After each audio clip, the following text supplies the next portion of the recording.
હું વાત કરું છું, આ તો અલુપ થઈ ગયેલી વાત છે. તો મને સમજાવો ને. તો સાહેબ કબીર કે શું કે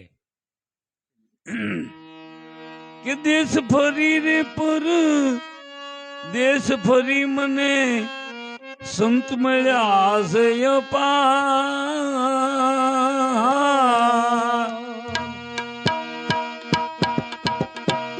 દેશ ફરી પર દેશ ફરી મને સંત મળ્યા છે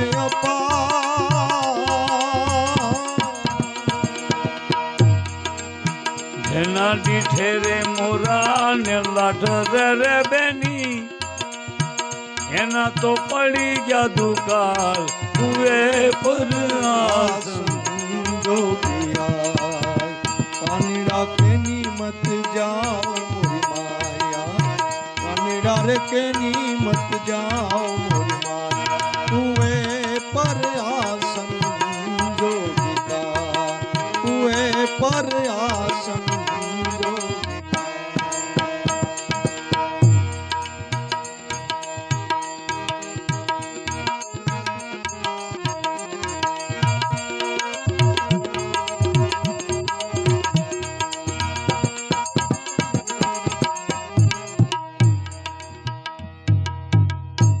દેશ ફરી પરદેશ ફરી મને સંત મળ્યા છે. અપાર સંતોની મારા મુલાકાત થઈ, પણ જેને મારા ભીતરમાં ટાઢક કરે એવું તો ક્યાંય છે નહીં. પછી એને પરમાત્મા ખુદારે વાત કરે છે. કબીર સાહેબ શું કહે છે? હે દુનિયાના માલિક, મેં તારો બધો ભેદ જાણી લીધો. તો ઉપરથી આકાશવાણી થાય, કબીર તે હું મારો ભેદ જાણ્યો? તો કે સાંભળ, એક કાછે ઘડે કી ઠીકરી રે ઘડી ઘડી મુએ કુંભા કાછે ઘડે કી ઠીકરીને ઘડી ઘડી મોરે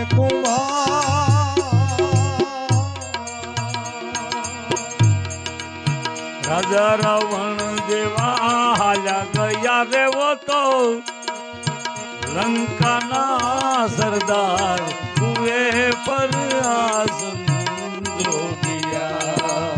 પાણી રાખે નિમત જાઓ મોરી માયા પાણી રાખે નિમત જાઓ મોરી માયા કુએ પર આસન જોગિકા કુએ પર આસન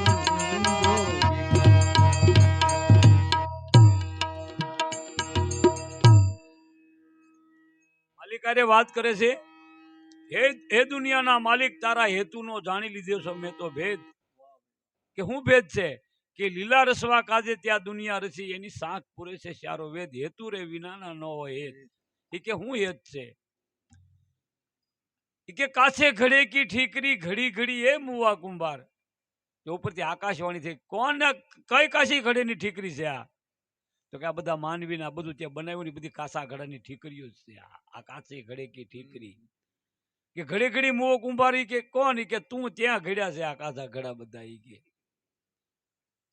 પાછા સવાલ કરે કે બીજો કબીર કેવો બીજો કાસો ઘડો કોણ હતો? કે રાજા રાવણે કાસો ઘડો તો ત્યાં ગયો પત્તોય ન લાગ્યો. કુએ પર આસન જોગી. જો આસન એટલે તમારી અંદર આમ અંદર પરમાત્મા કેવી રીતે બેઠો એની ઉપર હવે વાત કરે સાહેબ પહેલા મુખડાની અંદર કે કુએ પર આસન, કુવાની ઉપર આસન છે જોગીનું. તો હવે કુવાની ઉપર આસનમાં અમારે પરમાત્માને મળવા જવું હોય તો શું કરવું પડે? તો આ સતાર બાપુને દાસ સતારને લેવા પડે. શું કે સતાર બાપુ અંદર જવું કેવી રીતે? કે ઈંગલા ને પિંગલાનો માર્ગડો છોડી રે ને પિંગલાનો માર્ગડો છોડી છોડી તો સૂક્ષ્મના માર્ગે જવાની હું તો સૂક્ષ્મના માર્ગે જવાની બોલાવે સદગુરુ જ્ઞાની હું તો આચાલી ભરવાને પાણી મને સદગુરુ જ્ઞાની મને બોલાવે સદગુરુ જ્ઞાની સોડી પિયર્યું મારે જાવું સાસરીએ સાસરીએ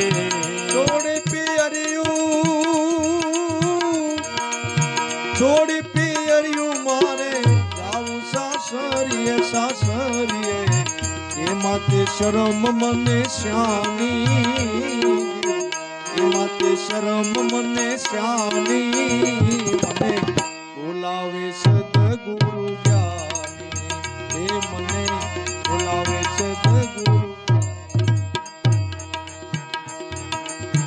હવે તો પિયુજી વિના ઘડીએ નો ચાલે નો ચાલે હવે તો પિયુજી વિના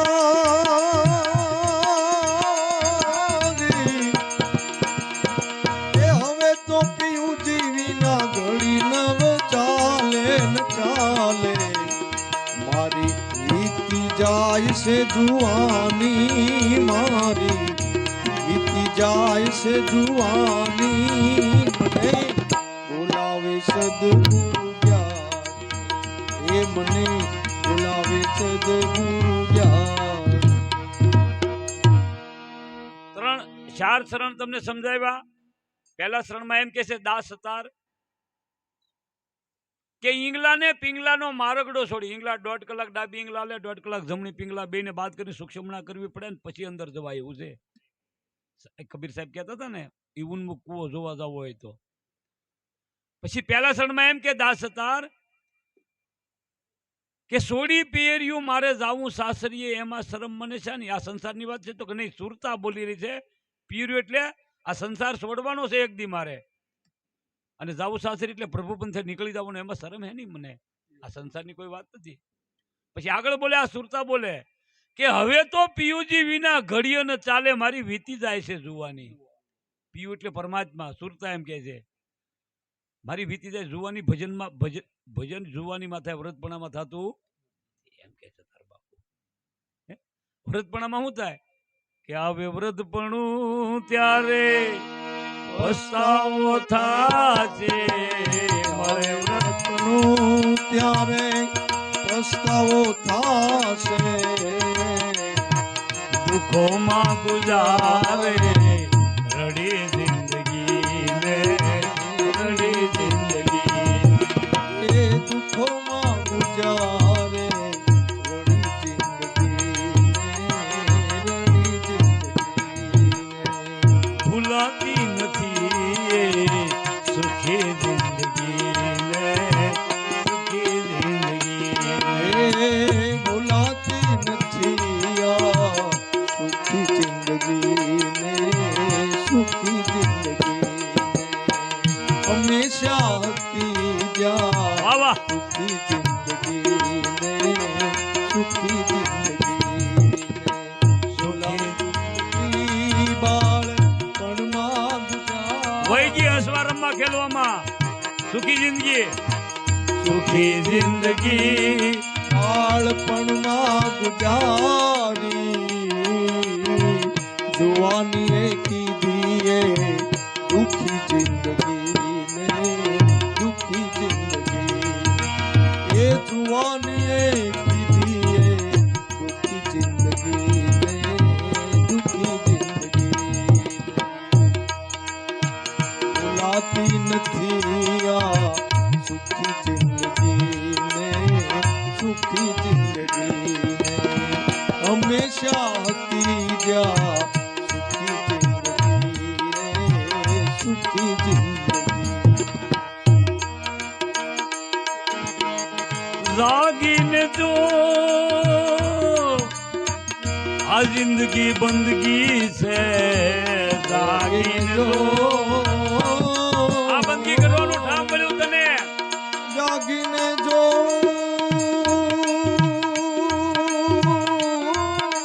જાગીને જો આ જિંદગી બંદગી છે હજી તું સમજતો નથી જિંદગી ને નથી જિંદગી એ હજી તું સમજતો નથી જિંદગી ને નથી જિંદગી એ ભૂલાતી નથી સુખી જિંદગી ને સુખી જિંદગી એ હંમેશા હતી જ્યાં સુખી જિંદગી એ સુખી કે સુખી જિંદગી તો કે બાલાપન મેં હસવા રમવામાં ખેલવામાં વહી ગઈ. પછીના શરણમાં એમ કે દાસ અતાર સુખી જિંદગી બાલાપન મેં. મને જુવાની એ કીધી દુખી, જુવાનીમાં દુખી કેમ થઈ જાય? કે જુવાની અંદર 6 વસ્તુ ઓટોમેટિક આવી જાય આમાં. 6: કામ, ક્રોધ, મદ, લોભ, મોહ અને મારી તારી. એને સડ રીપુ કહેવાય.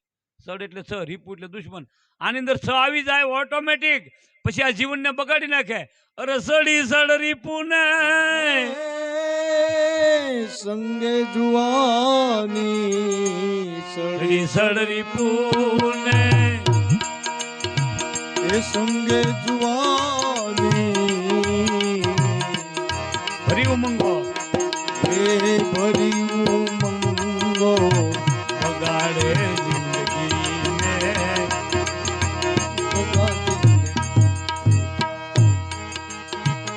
જ્યાં જુવાની હાથ તાળી દેની વજે ને ત્યાં કાળા વાળ છે ને ધોળા થઈ જાય, આમ દેખાય નહીં. એવું આવશે આમાં હાથ પગ આખા ધ્રુજવા માંડશે અને કોઈ બસાવવા વાળું નહીં હોય. પછી જાવ બસવું હોય તો અત્યારે આ 51ની સાલમાં દાસ અતાર કવિ સંમેલનમાં બોલ્યા વડોદરાની અંદર. કોઈ આમ વાત કર્યું, બાપુ હવે તો મારે જોવન તો આ તો મારા વ્રતપણું આવી ગયું. તો કે ભજન વ્રતપણામાં ન થાય, યુવાનીમાં થાય. તો બાપુ હું મને કાંઈક દવા તો લખી જો. તો 51ની સાલમાં દાસ અતાર દવા લખે, આ મેડિકલમાં વયા જાજો વ્રતપણામાં. કઈ ઘર સત્સંગ ભાઈ જીવન સુધરશે, ઘર સત્સંગ તો જીવન સુધરશે, દુઆઓ મળે છે ભલી જિંદગીને. ભલી જિંદગી એ દુઆઓ મળે છે ભલી જિંદગી ભલી જિંદગી ભૂલાતી નથી એ સુખી જિંદગી સુખી જિંદગી એ હંમેશા હોતી જા સુખી જિંદગી સુખી જિંદગી. કીધો બોધ સતાર સા મુજ સતગુરુ એ કીધો બોધ સતાર આ મારા ગુરુજીએ વાત કરી છે. કીધો બોધ સતાર એવા પાકા ગુરુ મળે તો કામ થાય આ અવતારમાં, નકર નહીં બધું છૂટી જાય. સદગુરુ હું કીધું કૃપા મુજ પ્રભુની, ભગવાનની કૃપાથી મને આ જીવન મળ્યું. કૃપા મુજ પ્રભુની મળી જિંદગી ને મળી જિંદગી. કૃપા મુજ પ્રભુની મળી જિંદગી મળી જિંદગી. ઓ સરસ બોલે સાહેબ ઈ કે કુવે પર આસન, જો ઈ કુવા ઉપર આપણે જવું હોય તો ડાબી ઈંગલા પિંગલા બાદ કરીને સુક્ષમણા કરો તો ભીતરમાં જવાય એવું છે. અને પછી ઈ નહીં જવાય ને તમને રસ્તો ન મળે તો ચોથા શરણમાં સાહેબ કબીર કે બહુ સારું બોલે. શું કે કારે મનવા મરી તું જાને કા તારી મમતા ને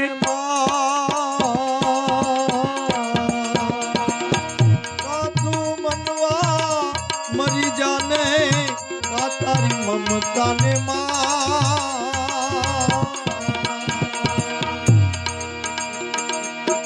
આઠે પોરના ઝુંપારે બેની અમથી સે હાન જાય કુએ પર જો પાનીડા કેની મત જાઓ માયા, પાનીડા રે કેની મત જાઓ કુએ પર આસન જો પાનીડા કેની મત જાઓ. ચોથા શરણમાં બહુ સારી વાત કરી સાહેબે કે કારે મનવા મરી તું જાન કા તારી મમતા ને મારી. જો બે સ્પેલિંગ ઉપર તમે છૂટા થઈ શકો, મુક્ત થઈ જાઓ, એને મુક્તિ કહેવાય. કારે મનવા મરી તું જા, મરી શું જાય આમાંથી કોઈ બતાવે મને? આ પંચમહાભૂતનું પૂતળું આમાંથી કાંઈ મળતું તત્વમાં તત્વ મળી જાય. સતત તત્વનો સૂક્ષ્મ દેશી માતા પિતા સમાગમ કરે એમાં ઉતરી જાય. તો આમાં શું મર્યું? કાંઈ નહીં. પણ સંતોએ કીધું એક વસ્તુ મરે છે આમાંથી. હું તો કે તમારો અહંકાર મરે.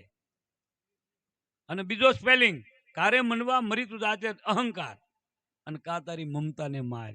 હવે ભાઈ મમતા તો બહુ ડેન્જર છે. કેવી? આ કાજી મામદને પૂછવા પડ્યું, આપણે બાપુને લાવી કાજી મામદને. એવા રાજાના રૂપ ધરીને મેં તો જોઈ લીધું અને મારે ધનનું નહીં પાર, પણ એટલા એ ધને રે મન મારું સ્થિર નો થયું. ફૂટ્યો મેં તો સગળો આ સંસાર, મારી મમતા એ મરે નહીં કેનું મારે હું. એક વાર હું રાજા બન્યો. કાજી મામન કે બોલી પૂછ્યું એમ આમ ધ્યાનમાં બેવાથી તો કે આની પહેલા રાજા હતો, ધનનો તો પર એટલે પણ ધને મારું મને સ્થિર ન થયું. એ કે એની પહેલા હું હતા કાજી બાપુ? એવા પંડિત ના રૂપ ધરીને અને મારે વિદ્યાનો નહીં પાર, પણ એટલી એ વિદ્યાએ મન મારું થીર નો થયું. કર્યા મેં તો પેટ ખાતર એ પાપ, મારી મમતા એ જે મમતા રે મરે નહીં એનું મારે શું. એની પેલા કાજી બાપુ શું હતા? એ કે એની પેલા મને એમ થયું કે મારે સાધુ બની જવું છે. એવા યોગી ના રૂપ ધરીને મેં તો જોઈ લીધું અને પહેર્યો મેં તો ભગવો જોને એ ભેખ હાથમાં એક પર ને કંબે પાવડી રે. એ ફર્યો હું તો દેશ ને પરદેશ, મારી મમતા એ જે મમતા રે મરે નહીં એનું મારે શું. એ જહો બાવાજી જહો.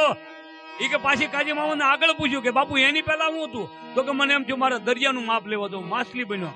એવા સીપુના રૂપ ધરી મેં તો જોઈ લીધું, કીધો મેં તો સમંદરમાં એ વાસ, એટલા એ જળે રે મન મારું થીર નો થયું. તોય મારે સ્વાતિના બુંદની મારી મમતા એ જે મમતા રે મરે નહીં એનું મારે શું. ખરેખર કીધું કાજી બાપુ શું છે આમાં? છેલ્લા શરણમાં એવું કે શું કે આ મારું શીતળું સડી ગયું જો ને આ તો સકડોળે.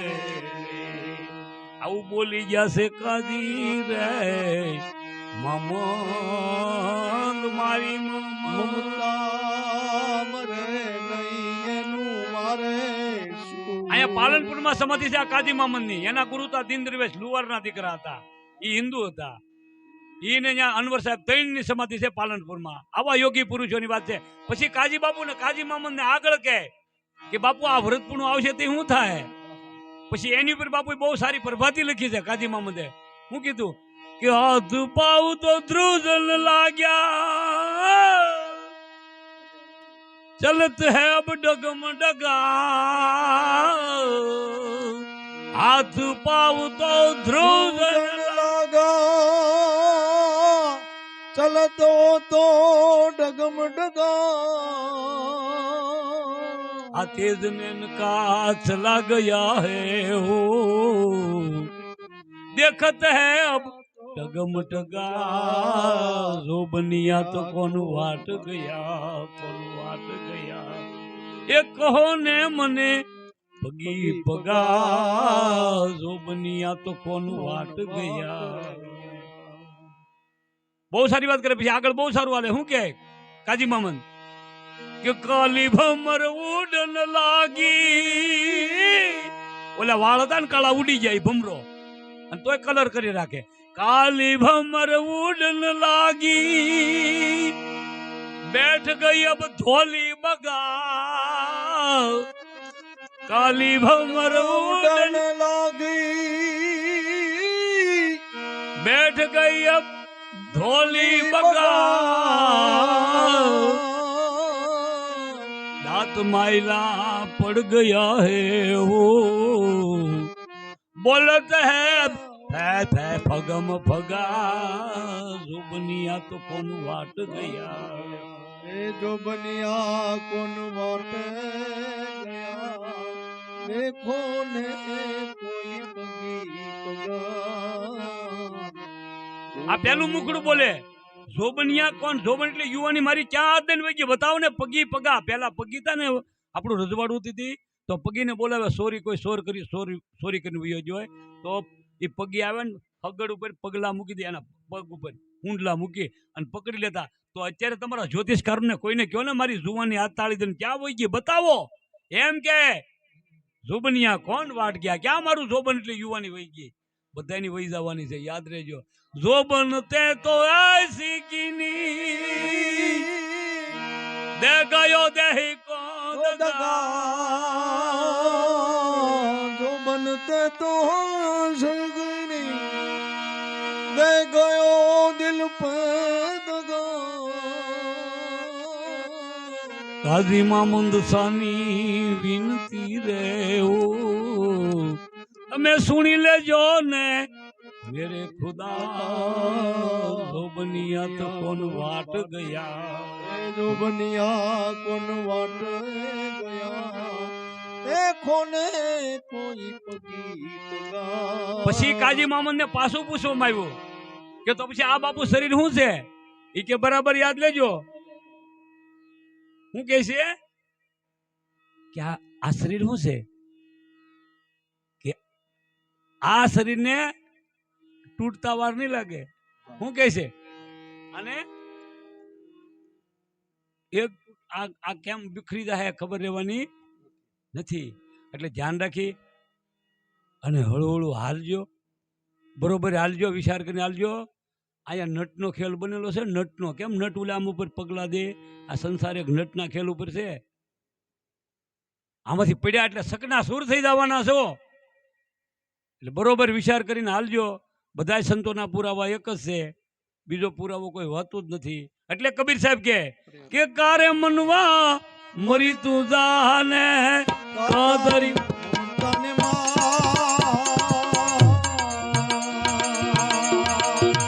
તારે મનવા મરી જાને આ તારી મમતાને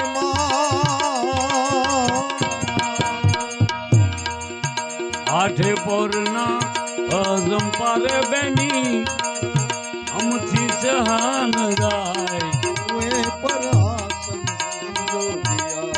છેલ્લા શરણમાં આ વાણી પૂરી કરે કબીર સાહેબ ગુરુએ પાછા ફેંકિયા તમે શોધો આપ સરી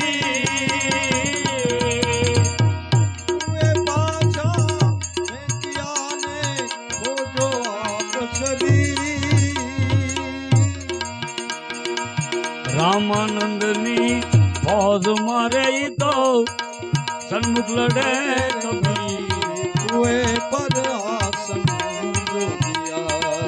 પાણી રસની મસ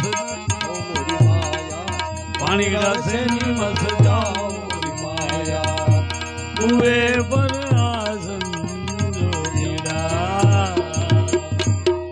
બોલો સદગુરુ ભગવાન કી રામદેવજી મહારાજ